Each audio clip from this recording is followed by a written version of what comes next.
Ani Kiba di rantau sehat.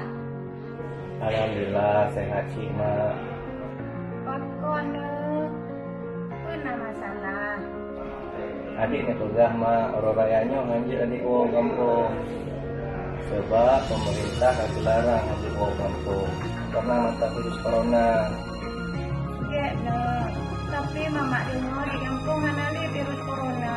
Nah mak virus coronanya numpat nah tapi hanade makaji haji dik anjir wo masa adik neka wo takut untuk menular wak mak dan keluarga yang lain.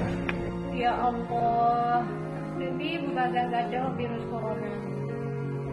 Amin ya rabbal alamin. Menyemenan adik laki maaf lahir dan batin mak ya.